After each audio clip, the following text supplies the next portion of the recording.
آج کی بہت خوبصورت کہانی، جس کہانی کا نام ہے چڑیا سے سمندر کی شکست۔ سمندر کے کنارے ایک درخت تھا جس پہ چڑیا کا گھونسلہ تھا۔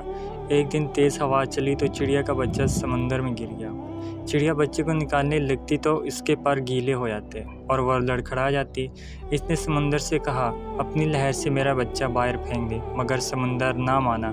چڑیا بولی، دیکھ میں تیرا سارا پانی پی جاؤں گی، تجھے ریگستان بنا دوں گی۔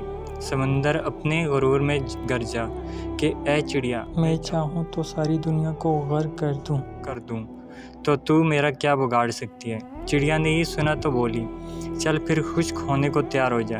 اسی کے ساتھ اس نے ایک گھونٹ بھرا اور اڑ کے درخت پہ بیٹھی، پھر آئی گھونٹ بھرا، پھر درخت پہ بیٹھی۔ یہی عمل اس نے 7-8 بار دہرایا تو سمندر گھبرا کے بولا، پاگل ہو گئی ہو کیا؟ کیوں مجھے ختم کرنے لگی ہے؟ مگر چڑیا اپنی دھن میں یہ عمل دہراتی رہی۔ ابھی صرف 22-25 بار ہی ہوا کہ سمندر ایک زور کی لہر ماری اور چڑیا کے بچے کو باہر پھینک دیا۔ درخت جو کافی دیر سے یہ سب دیکھ رہا تھا، سمندر سے بولا، اے طاقت کے بادشاہ، تو جو ساری دنیا کو پل بھر میں غرق کر سکتا ہے۔ اس کمزور سی چڑیا سے ڈر گیا، یہ بات سمجھ نہیں آئی۔ سمندر بولا، تو کیا سمجھا، میں جو تجھے ایک پل بھر میں اکھاڑ سکتا ہوں، ایک پل میں دنیا تباہ کر سکتا ہوں، اس چڑیا سے ڈروں گا؟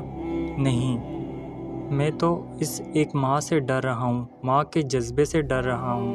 ایک ماں کے سامنے تو عرش ہل جاتا ہے، تو میری کیا مجال؟ جس طرح وہ مجھے پی رہی تھی، مجھے لگا وہ مجھے ریگستان بنا دے گی۔